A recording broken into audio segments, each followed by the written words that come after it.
Hello and thank you for joining us on today's show.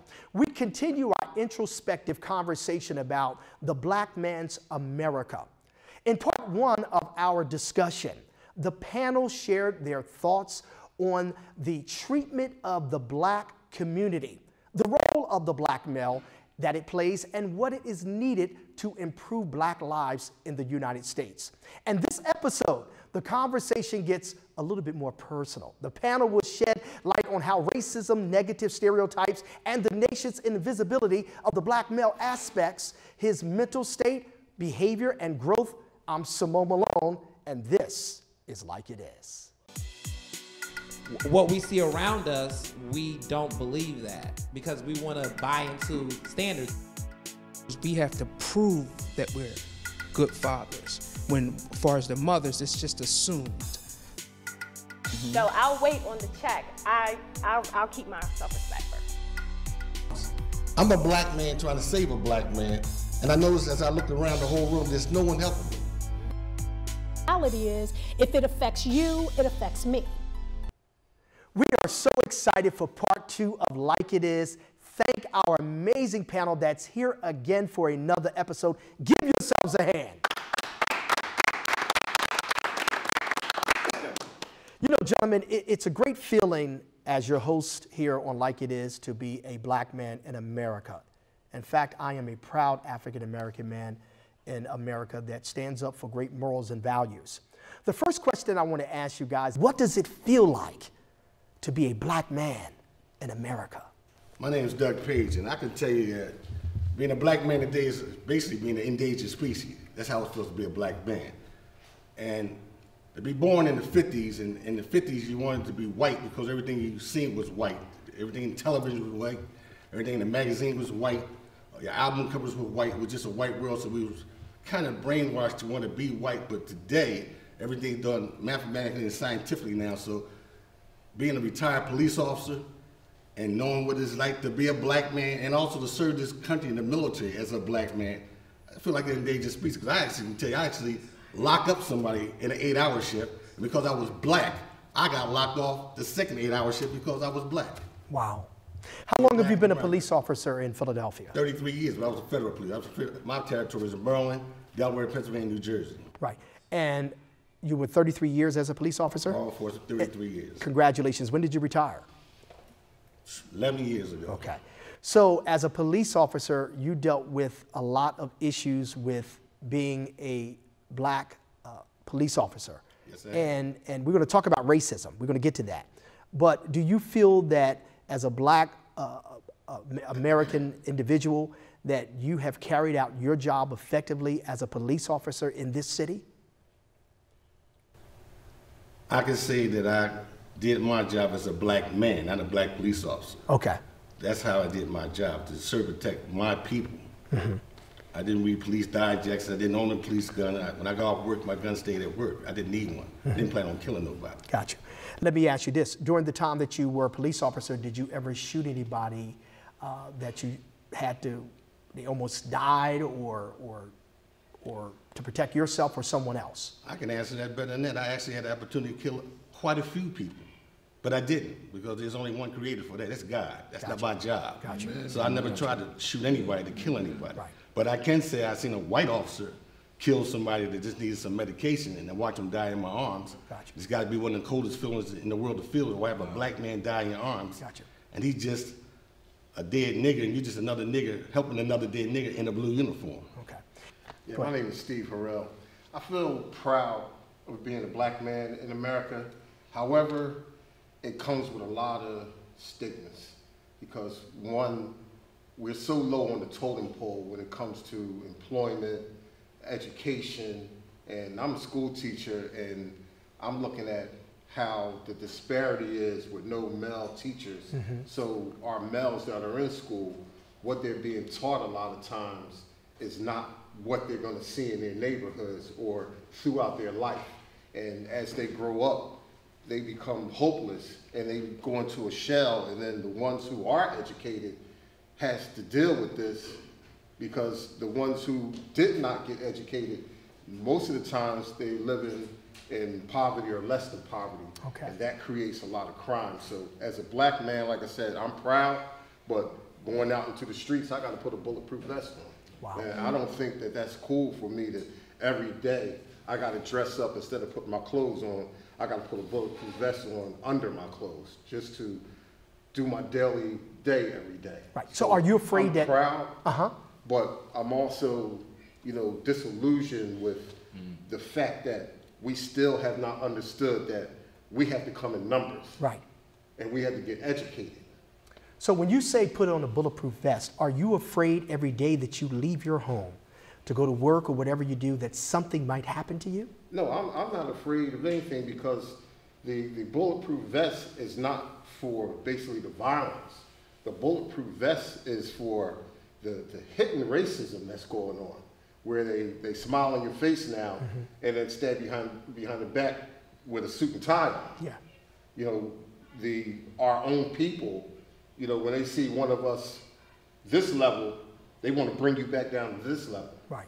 And then we also have, you know, the black woman who, you know, loves us dearly, but a lot of times they drag us through the mud hole. Gotcha. And it's hard to get out of that mud hole when you're not getting the respect, you're not getting the comfort that you need sometimes. Like, most people don't understand that black men need comfort as well. Absolutely. And we don't get that. We have to put on that bulletproof vest. Okay. And that bulletproof vest is not about fear. It's about protecting who you are so that you don't do anything out of the ordinary. Gotcha. Anybody else want to respond real quick? We'll go to these two gentlemen before I move to the next question. Reverend Langston, Washington. I'm conflicted. I'm conflicted because I can see some progress, as my brothers have indicated. Some of us are getting better educated, some of us are having better jobs, more of us are being with our families. However, there still is that population that has fallen through the crack.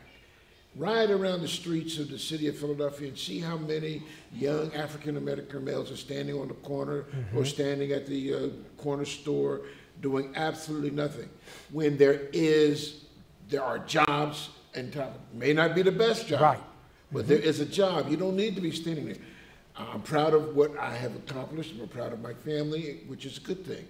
But I'm still concerned about others that aren't achieving what they should. My name is Dr. John Taylor. I was just piggybacking basically what he was saying. I feel like there's a complex problem sometimes being black. Like, there's days I am so happy that I'm black and I'm proud and you know, I feel accomplished, and there's days that I feel like, you know, the world is against me. Like, I could walk out the house, my own people staring at me funny, or I got to work, white people looking at me funny. It's just a complex, like an up and down situation. Like, there's times I feel like, you know, my accolades are very respected, and there's times I feel like, listen, I just ain't done enough. So it's just like a complex problem. Okay, thank you so much. I want to move to the next question. And let me just say, again, I'm Simone Malone, and glad to be with you guys on Like It Is. When I was growing up as a young man, I always felt, you know, proud about who I was.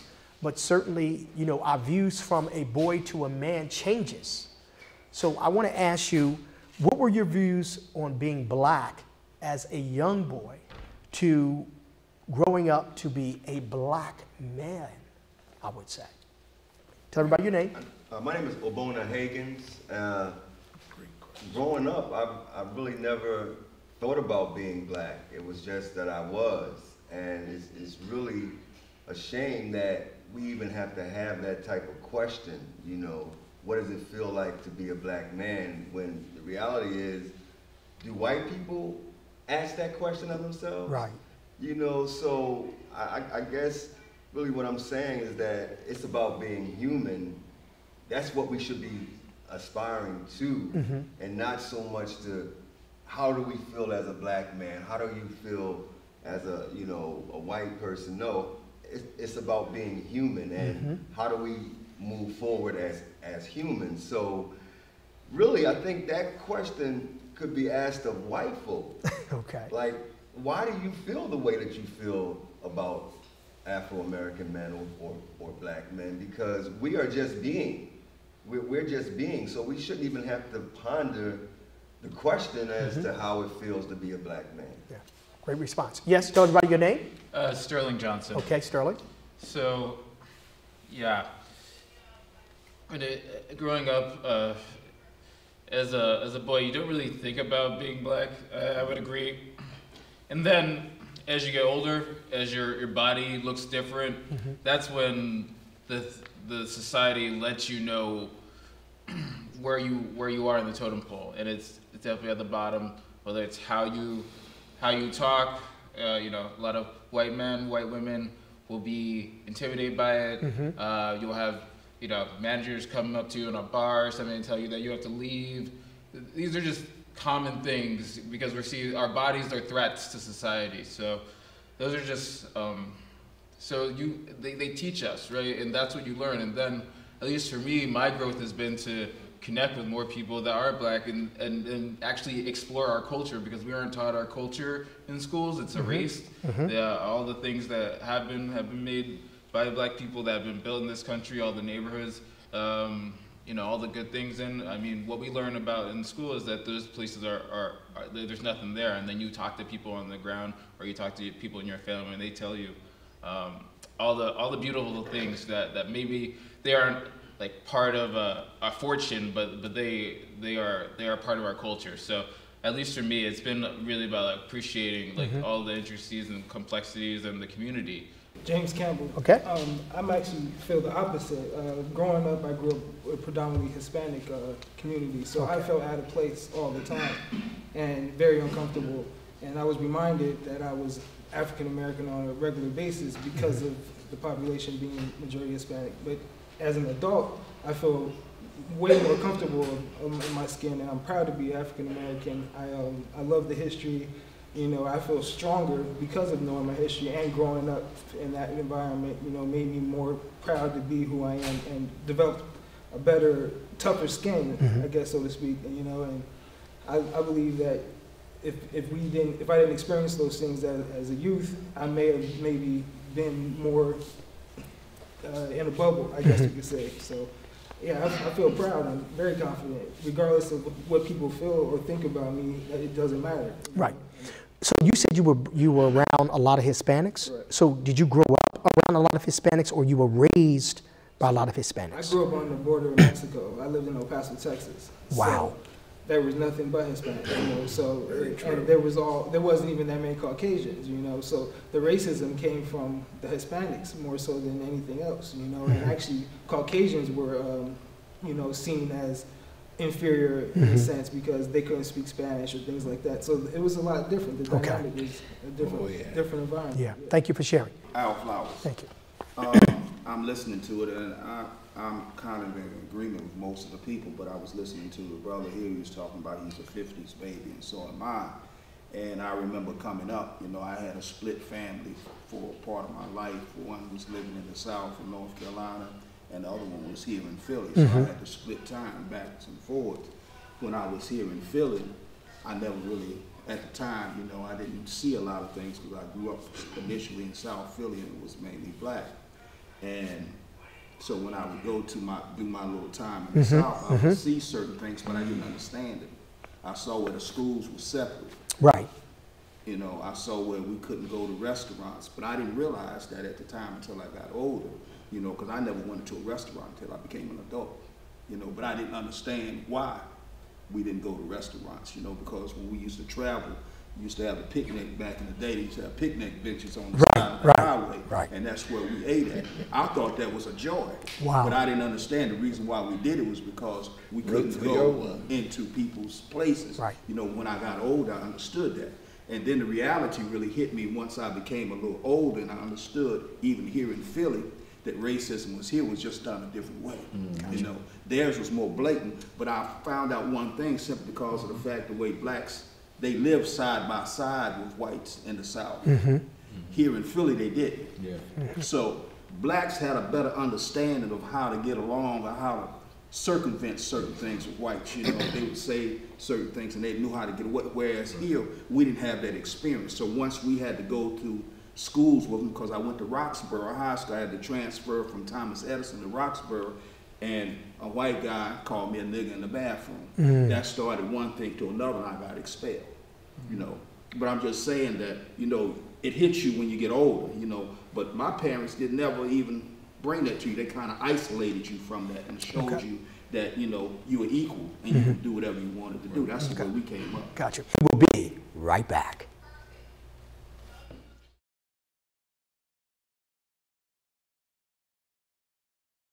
I want to move to the next question because you hit on something, because you said of your experience of dealing with racism, somebody called you out of your name. Yeah. So my next question is, what has been your first encounter, gentlemen, with racism?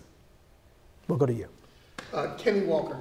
My first encounter with racism, I went to school in Fifth and Luzerne.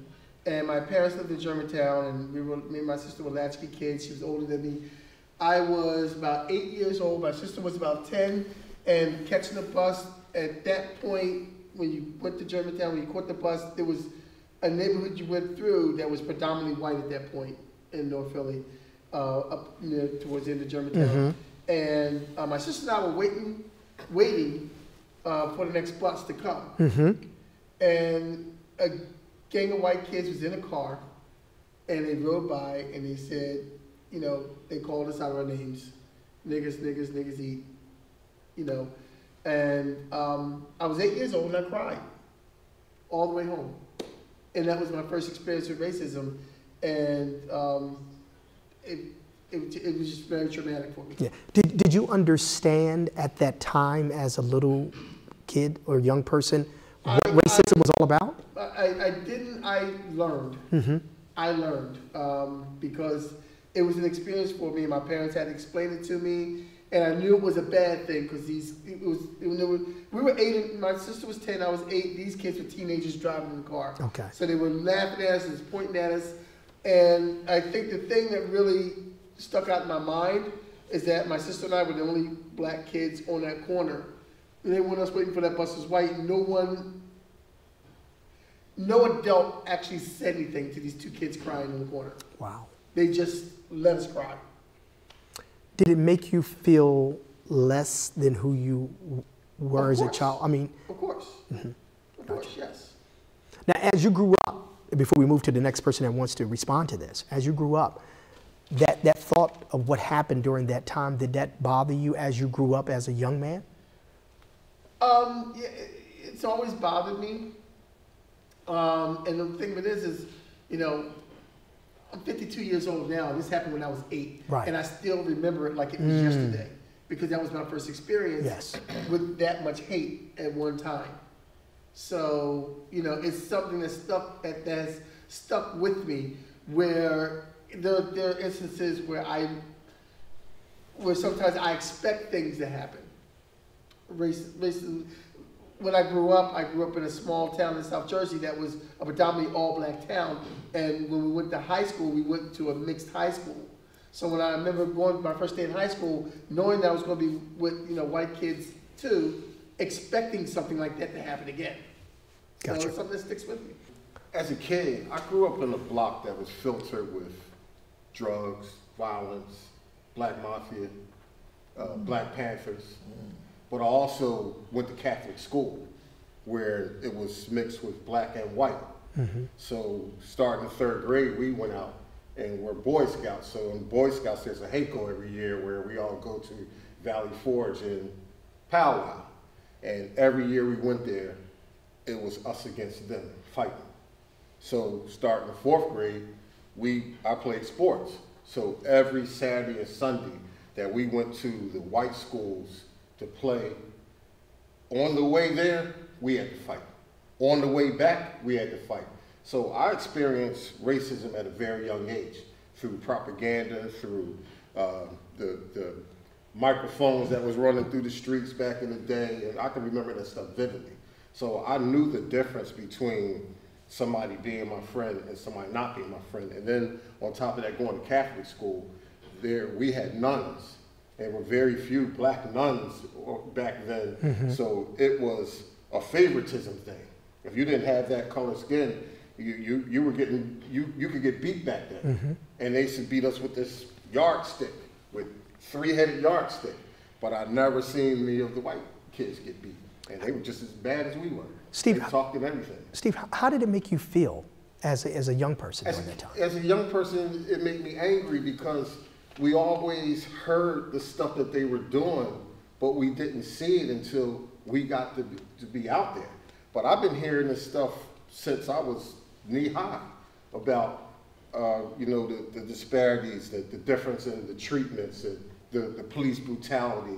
I've been hearing this stuff all my life because of where I grew up at. I grew up in Southwest Philly on the block 49th and Walton Avenue, where my family was basically the only family that was going to Catholic school over in that area. So coming from the neighborhood, then going to the school and getting treated different than you are treated in the neighborhood, me and my brothers and sisters were well aware of what was going on at that time. Gotcha. I can remember very vividly my first encounter with racism. I could never understood as a little boy at 49th and Woodland Avenue, where all the kids at that time was going to West Catholic, all the white kids. It would be police cars parked on 49th and Woodland, and the police cars would escort 7 to 10 buses full of white kids from the Delaware County, wherever, from out the county area. Right. And they would transport them from 49th and Woodland to West Catholic. And I never understood that. But one particular day, I'm standing on the corner at 49th and Baltimore Avenue, and I was still in elementary school at the time. And I'm getting ready to cross the street, but the light's red. And the cascade of buses are going around the corner, making a right, and I'm standing on that same corner. And like 4 buses go by, and back then they didn't have air conditioners on the buses, so the windows were down. It was a spring, summer day. And as the bus was going by, as I was standing too close on the end of that corner, a white boy from the deep of his throat, and he spit it out that window, and all of it hit me dead in my face. And as that hit me dead in my face, I noticed there was a white cop car behind it, that bus, and all he did was smile, and the white kids was laughing as they continued to go to school.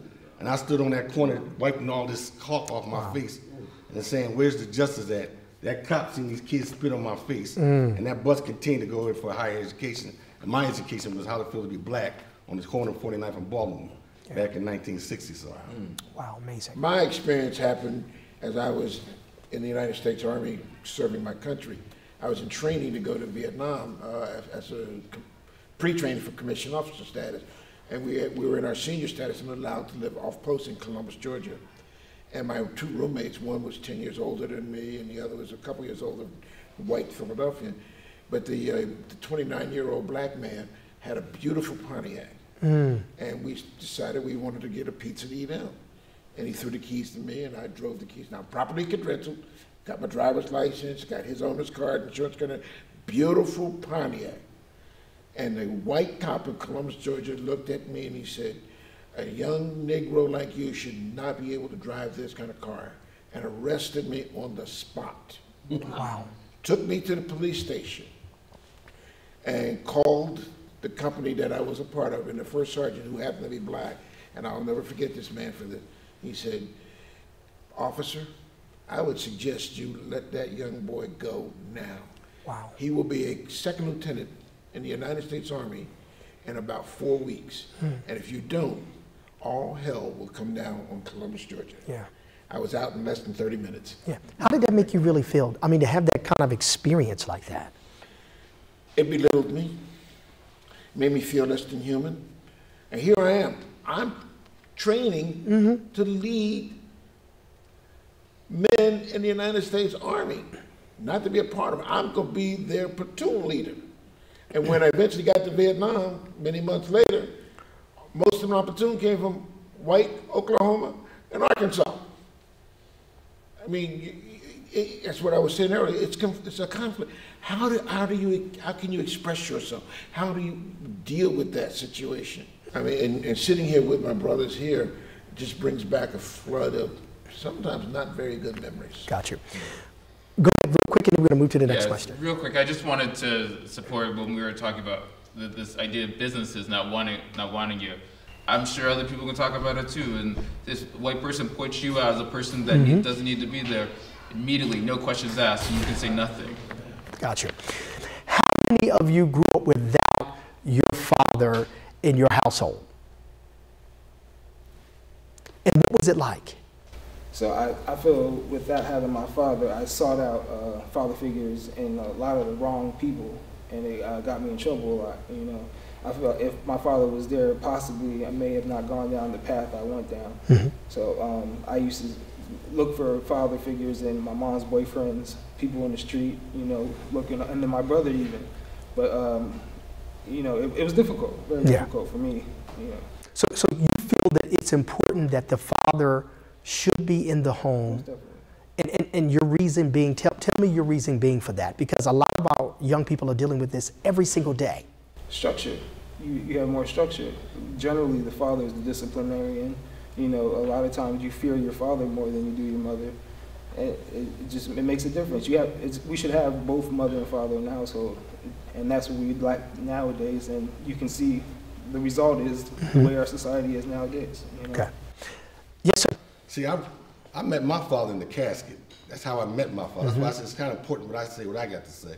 Because I met my father in the casket as a little boy. I'm the baby of 16 kids, the baby. But the bottom line is, what I'm trying to say in a nutshell is, I was raised by a village. They was raised by fathers. I was raised by a village. There's no village today. And that village helped me be the person I am. I got a chance to go to Washington, D.C. to be the top cop in America and Officer of the Year for the whole nation. Not Philadelphia, not Prince, I'm talking about the whole country. I'm the father of 8 children. I got 8 daughters by the same woman. But the bottom line, even though I had no father, the village, that's why it's important to hear what I say. The village that I grew up in, his father was my father. Your father was my father. That village was intact. It raised all our children back then, and that's important. That's an important component that's missing today. And I think you need to hear that part. Yeah, we're so happy about the village because the village does help. Yes. It definitely helps. My name is Dr. John Taylor, and it made me a very angry person without growing up with my father, because I didn't have too much to identify with. And the reason being, I grew up around a lot of women. My mom, my sister, I went to school. Most of my teachers were women, and I was always told what to do by women, so it made me feel some type of way. So by the time I got to my age where I got comfortable with some type of manhood about myself, I promised myself I would never do what my dad did to me if I ever had sons. So a miracle happened when I had my first son. I made a declaration right there that I was going to be there for him no matter what. So I'm proud to say today, I've never missed a PTA, parent-teachers conference, for any of my sons. I never missed a football game, basketball game, baseball game, wrestling match for any of my sons. I never wavered in being a father when it came to doing homework, to help them with college applications. And like the police officer said, it takes a village. Well, guess what? I'm a father to a lot of kids because of the absence of a father. So I employ fathers to step up to the plate, whether you black or white, because I see a lot of fathers out here today not doing their job, like he said, and it causes a lot of pain. That pain is not something that's gonna ever go away. To this day, I still feel like a lot of me I don't understand because my father wasn't there. He didn't teach me a lot of things about manhood. He didn't teach me a lot of things when it came to handling situations with women. I'm divorced 2 times because I didn't understand manhood, because my father was an image. I didn't have that in my head. So what I had in my head was, you know, I got a girl, she my girl, that's it. Because my father just wasn't there. He didn't show me what a husband's supposed to do. I didn't see the image of a husband. I didn't see the image of a father. What I saw was absence. And it made me upset when I saw another kid who had their father. I almost resented that kid. Like, you ain't better than me, regardless. But what happened, like I said, when my first son was born, I said, you know what? I'm gonna change this cycle. I'm gonna reverse this curse. I'm gonna put it behind me. All that anger I felt coming up as a child, to adolescence, to a teenager, to a young man. I'm gonna be a father. The greatest gift of all kind is to be a dad. I don't care who you are. I don't care what you do. Nothing is better than being a father. Got you. Did anybody help you with that anger before you had your child, that you said, look, you want to set an example? Because we know a lot of young people deal with anger issues. But did somebody help you in that process? Or you said, look, when you had your first child, you're going to change, or you said that. But I want to know, did anybody help you in that process to deal and control your anger? The love of myself, having a son. I didn't change until I saw my son come into this world. When I saw my son come into this world, I was in the surgical room, and when he came into this world, my whole life changed because I knew I had to do something better than what I was doing. I had to become more than what I was. Sometimes you don't need a whole lot of people to tell you what to do. Sometimes you need something that's to change you. And the birth of my son changed me. Wow. I went and got my education. I got my master's, I got my doctorate, all because I had a son. That's commendable. It changed me to that point because I was proud. Great. We're going to be right back after this.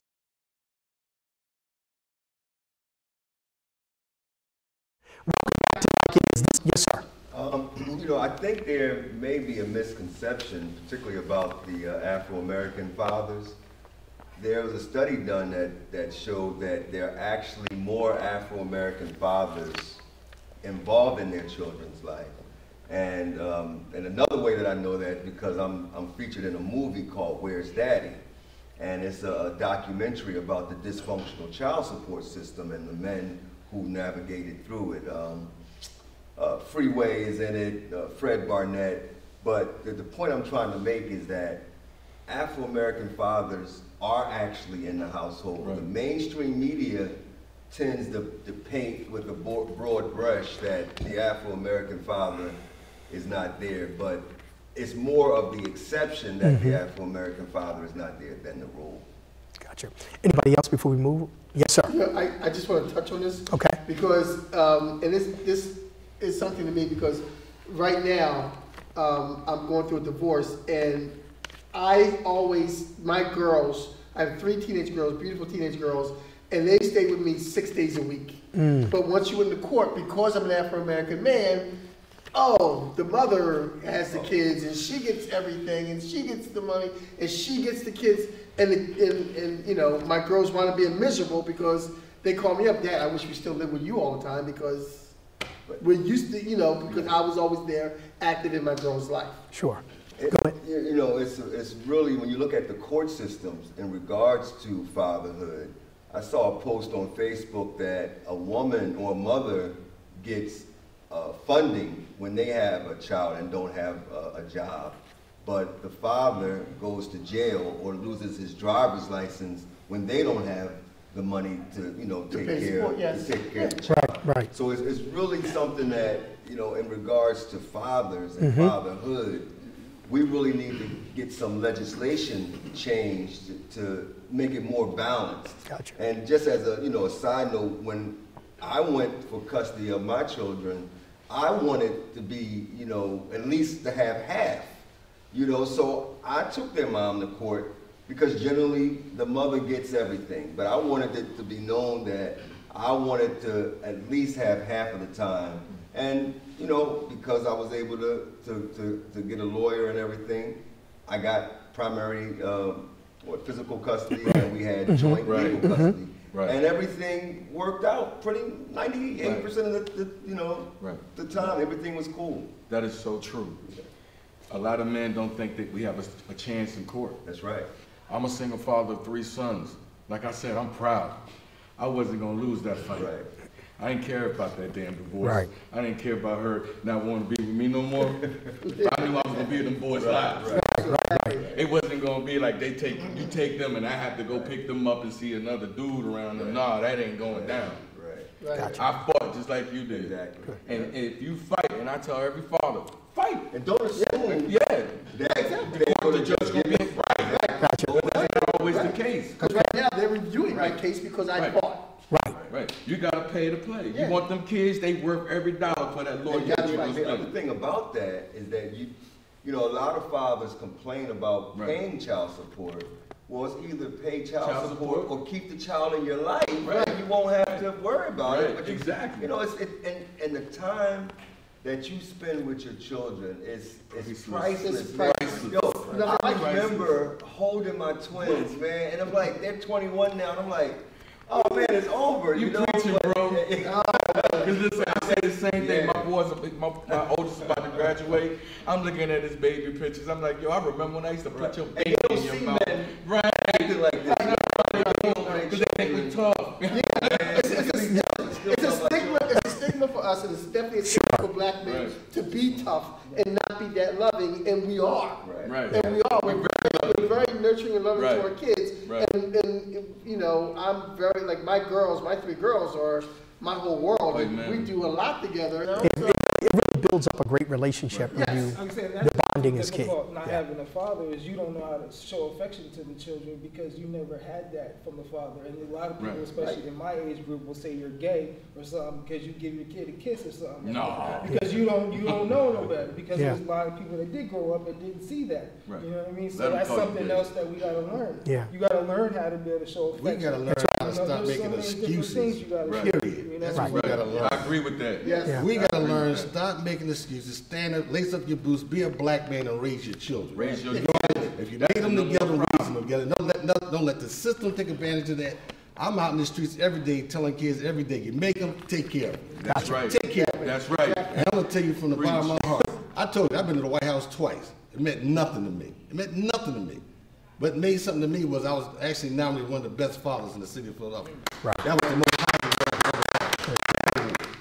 I definitely feel you when you say, you know, that transcendence from, you know, that childhood to your adulthood and lacking the father thing, because that can destroy you as a person. But we got to learn to reverse those curses and cut that in half and say, you know what, it happened to me, I'm not going to let it happen to my son. That's right. I'm not going to let it happen to my daughter. That's what I said earlier, that right. The absence of my father is what made me stronger, so I know I'm going to be a better man. So exactly. That, you know, yeah, bro. without a doubt, you know, and pass that along to everybody. You know, I'm going to end on this though, if you don't. I see this to other men. I had a mentoring program with 44 kids in it, boys and girls. I have a little brother, I had him since he was 7. He's 27 now from the Big Brother, Big Sister program. I got 8 children of my own.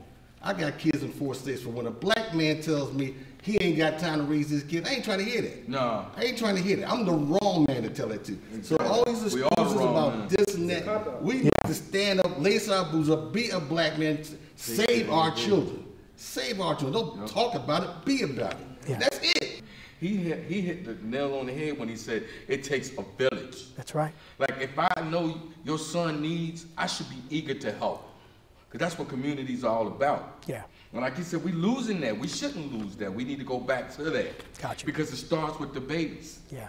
Because if we don't mold the babies right, you see how it's perpetual? I just lost a student on Thursday. He was shot and killed. This is real rap. This is real talk. He just died Thursday. It's all over the news. Intervention is what we need. Intervention is what our communities need to be riding on right now. Screw the leadership, we need intervention. Right. We need somebody to get in these young people's heads and let them know family matters. And we all a family. Yeah. Do you feel abandoned by the black woman? Well, that's a question that, you know, you could have 2 different sides to that, you know. But I look at it today, it's not a matter of being abandoned by the black woman, but, you know, things have been done by design. You know, I'm an employment specialist, and I had this one particular guy, he got offended, and he actually lost his job because, like, today, it's different when I grew up. You have a lot of women that are supervisors now. He couldn't take that because, you know, a woman giving him orders and stuff like that. So I'm looking at this as a factor in just the relationships of black women and black men today. See, it's been put to a different, see, the black men and the black women, the roles have been reversed now. You know, a lot of the black women are making more money than the men, or they the head, or they get, and the black man is not, you know, and it's been done by design. So now you got the black woman as saying that they the head of the household, or they're acting as the head of the household, and the man has become more effeminate in nature, you know, because they look at it as a thing where the woman's taking care of me, you know. You hear that all the time, you know. So it's not a matter of being abandoned, it's that this has been done by design for the black man to take that subservient role. And so it's not about abandonment, it's about what we have been put and been brainwashed to think that this is cool for the woman to take that lead like that and you in the background, or you not doing what your role is meant to be. Gotcha. Anyone else? Yes, sir? Yeah. Well, it's a two-way street. And where I come from, I got 3 daughters, 6 sisters, and a mother. And I've seen that good side, but I've also seen the side where myself, other gentlemen I know black that have kids by a woman that once that relationship gets soured, that child is used as a tool. And when that child is used as a tool and you go get the gifts and say, well, I'll be over next week, I'm picking them up, and you spend all this money and then, oh, can't get these kids. Then it gets to the point where, you know, if you're in court or getting ready to go to court and they're holding your child against you so that you can't see that child, what happens to a black man, instead of them getting angry, most times they fall off track and lose concentration with the kid. And that is where 70% of these black households are headed by single females. Mm-hmm. And that has always been a problem, but it didn't start with the single female. It started with the divide and conquer, which is the biggest conspiracy known to black men.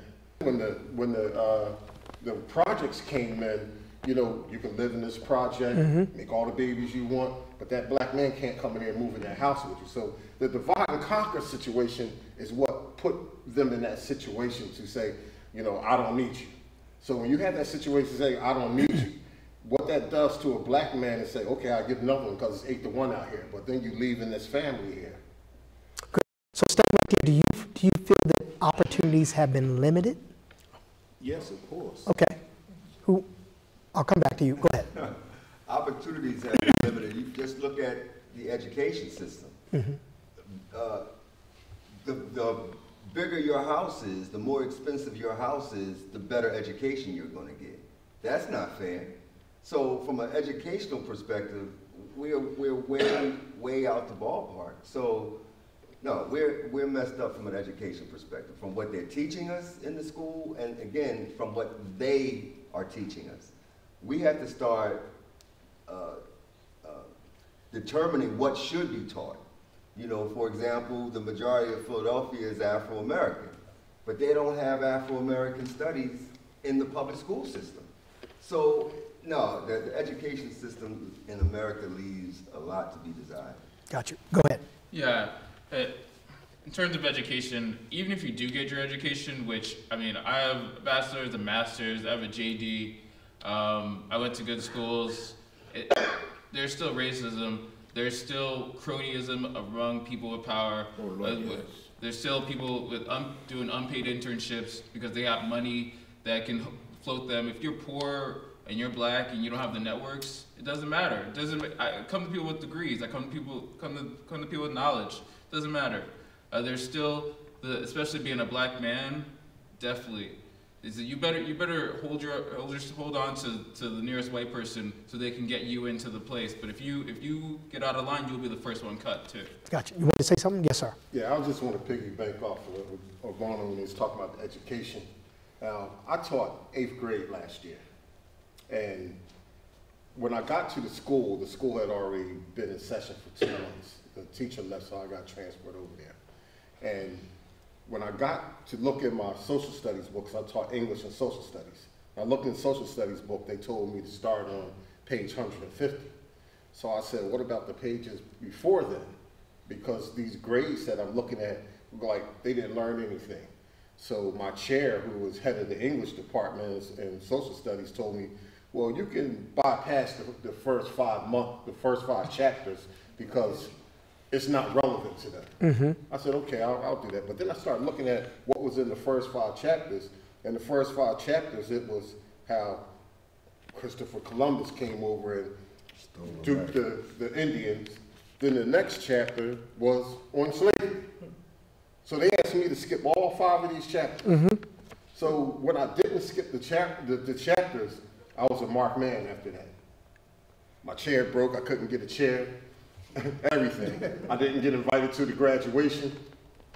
So when you talk about education, the stuff that was in these books, they actually wanted me to teach about Tom Sawyer, Mm-hmm. who I refused because that story is banned in a lot of schools.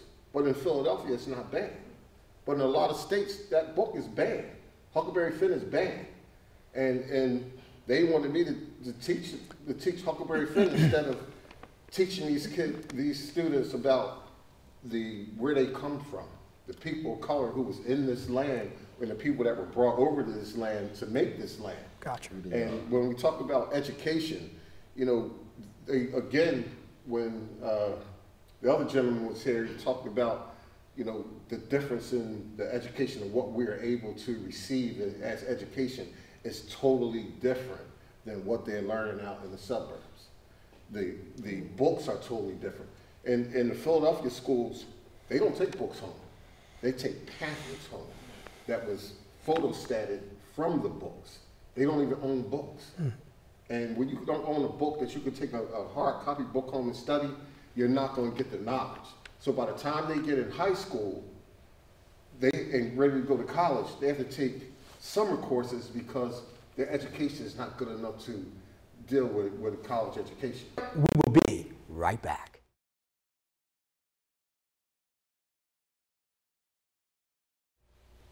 Welcome back to LIKeiT. This next question, some people believe that the black male is a product of their circumstances.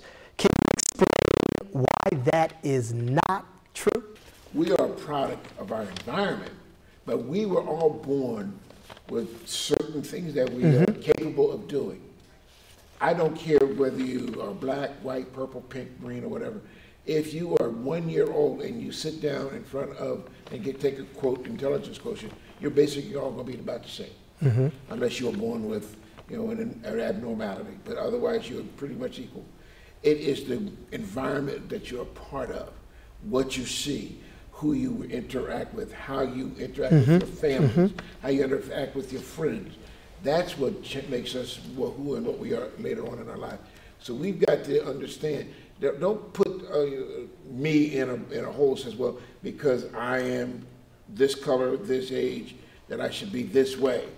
That's not necessarily true. Gotcha. And if you look around this room, we all are counter to what somebody else thought we would be in the past. Gotcha. Yes, sir. Yes, that is kind of a stigma, you know, and I agree that we're not a product of our environment. One of the things that's really important and that you should see sometimes is if a person would go to one of these historically black colleges and universities during their homecoming. Which I just went to. When you see that and you'll look at all the men and the women that's graduated with all of these luxury cars doing this and so successful, and most of them started out as freshmen, just like what they say out of certain type of circumstances, but they overcame that. So we're not a product of that, because it's amazing when you go there when they say they don't have any eligible black men. Go to one of these historically black homecomings and you'll see that that's not the case. And that's why, you know, that's a stigma, and that's not something that's relevant. Yeah, and I actually agree with you, because, you know, when I went to college, and I'm a graduate, a proud graduate of Shaw University, I was just here for homecoming, that you see these things, but you kind of wonder whether, you know, the circumstances of what that is, whether that will affect you or not. And it's just, these black institutions do lead by example, and it's a great thing to be able to graduate from a historically black college in today's society. John, I'd like to know, what does the American flag mean to you? Well, since I'm a veteran, and I know there's another veteran on that other end there, and I know tomorrow's supposed to be Veterans Day. Yes. I know serving this country, I didn't serve this country for what it is. Amen. I didn't put my life on the line for what it is. I served this country military-wise, and I served this country community-wise. Both flags, I have not served this country for what it represents. It has done nothing for my people, and it still has nothing for my people. You look at it, somebody like I said, I locked up somebody in 8 hours and got locked up my own self in the same 8 hours for being black in America. You got black credit, you got white credit. You got black health care, you got white health care. You got black schools, you got white schools. The list goes on and on and on. That's the real America. And look at who's in the high, what's it, 46? What's that guy's number up in the White House? 45. I'm glad I said 46. But anyway, that's what I'm looking for, 46. But the bottom line is, hopefully it's not him. What I fought for is not what I'm living for. And that's the bottom line. You know, you talk about the American dream. Well, this is not the American dream. Right now in the city of Philadelphia, you got more black folks killing young kids, killing each other more than the history of black kids killing each other. And it's part of this flag. You talking about the flag? Ask them what the flag means to them. You know what I'm saying? We didn't fight for our country for this. None of this. I just and actually, as far as the police officers go, I didn't even like cops. I only did that to make a difference in my community, because most of my friends were not cops. Gotcha. Go ahead, sir. I fought for this country, not initially because I wanted to, because they drafted me to, but I did fight. And I stayed for 13 years serving honorably. But the flag is nothing but a symbol that somebody sticks in the ground and it waves. It does nothing for me because it has never done anything for me. I've seen bloodshed, I've seen people killed in the military, I've seen race riots in the country of Panama because of who and what we are. The flag, there's nothing. We have a flag that supposedly represents 50 states and is red, white, and whatever other color, blue really. Black, red, and gray. But it's just a symbol. Sure. And today, this country is divided over a simple flag that means nothing to anybody. We got people on one side because they don't want to be a part of the new majority, and then we got the people on this side who are part of the new majority, and we can't get together because they want to stick a flag in front of us and say, you should be happy to wave the American flag. No, I'm happy because I'm alive and I can be an effective person in this nation to make change, to make this world a better place. Yeah. Not because of the flag. The United States of America is not the greatest country in the world. Gotcha. Hear you. Yes, sir. Go ahead. Well, actually, when the flag was created back in those days, we weren't part of that. Amen. So it doesn't represent who we are. When Betsy Ross sewed that flag together, we were considered 3/5 of a man. So in actuality, those of us who wave that flag around every 4th of July and go out for all these different events for quote unquote America, you know, it's a lot of brainwashing that's been going on over the years. And brainwashing has brought us to a situation where just where they wanted us to be, blacks fighting blacks, blacks killing blacks, and them laughing at us. Gotcha. So when you ask us about does the flag mean anything, I've never said in school, never stood up for the Pledge of Allegiance because my mother told us we didn't have to do it. We never went to school on Martin Luther King's birthday because my mother kept us out of school on those days, even before it was a holiday. So my mother made sure that we understood what that flag meant in our family, which was nil. Great. Say Thank you for sharing. Go ahead. You wanted to say something? Real quick, right now, with the flag itself, it's a big stigma on the flag, and I don't see how you can find any person of color who's going to want to wave the flag right now anyway, especially with the whole thing with Kaepernick and the NFL, because they made this about a flag, and it's really about us dying. Do you see Kaepernick as a leader? Yes.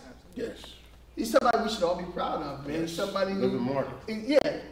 This is a guy who actually, puts his money where his mouth is. This is a guy who doesn't just talk about it; he does it. Lost his career. He lost his career. That's sacrifice. I think Kaepernick started out as a hero, okay? But when he got that contract with Nike, it kind of made it about money and not about the actual issue. You understand what I'm saying? So before that Nike deal, he was more of a martyr or more of a hero. And I just think just by taking that deal with Nike kind of watered it all down. Yeah, I start to question all of this because he's been being paid by Nike this whole time while he's been out. It's not like he's been sitting down. It's not like he's poor. It's not like Malcolm Jenkins is poor.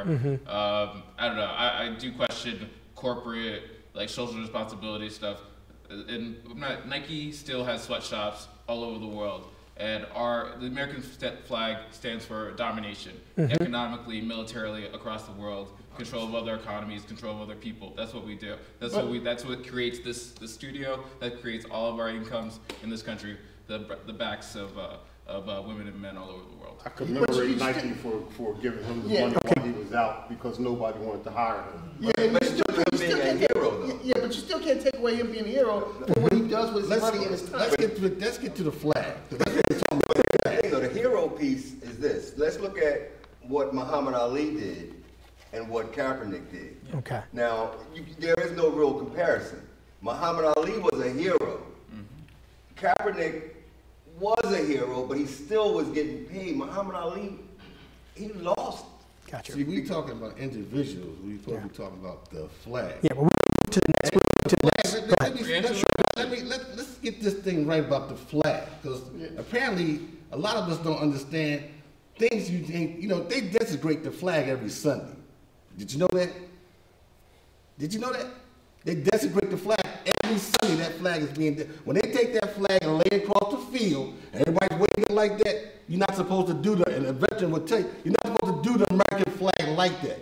So the bottom line, on the flag tip, white folk desecrate that flag every week. There's nothing said. Been done for over 30 years. Okay. So when a black man take a knee, it's a problem across the flag. But let's talk about the flag. Okay. You're not supposed to do the American flag like that. Since we're on this here, are any of you, are you a patriot? A patriot? To the nation? What's your definition of patriotism? I served. Okay. I'm proud that I did serve. It made me a better person for serving. Right. If you would ask me today, if I were to go back and want to serve, the answer would be hell no. To the hell no. Ain't no way in the world I would want to give up my life for this nation that does not look at me and my brothers and my sisters and my children as full partners in this country. Gotcha. I almost died twice in Vietnam. Wow. But patriotism is not what it is. Patriotism today is to blindly say that whatever somebody says, we follow. That is not patriotism. The United States of America was made up of a nation of many, many ideas, and we came together to make it a better nation. Gotcha. It is not because I'm number 45 and you're going to do it my way or whatever. It is a compromised nation. And now there's more and more people of color in this nation than there have ever been. And it will continue to be that way. Thank you for sharing. Go ahead, sir. Yes, when you talk about the flag, you would have to also start back, one was talking about the origins of the flag and what the black man was when it was initially created. But you also have to look at one other segment there too. I don't think they would ask that question to the Aborigine or the Native Americans, because I know they have no love for that flag, you see. And so we're not the only ones that's like that. But see, it's all gets distorted. They'll put it out there, just like with the Kaepernick thing, saying we disrespected the flag. But I myself personally, just like how you're talking about patriotism, I have patriotism to this fact is that I feel like that me and my people, black people, have as much right to whatever here is in America as anybody else, because we made this country. Yes, so I'm not going to say, well, I want to abandon this. No, I feel like this is ours. And we should get everything that we're supposed to get and try to do everything that we can do that. If that's what you want to call patriotism, that's my form of patriotism. Good. I appreciate all of your responses. Thank you for joining us on today's show.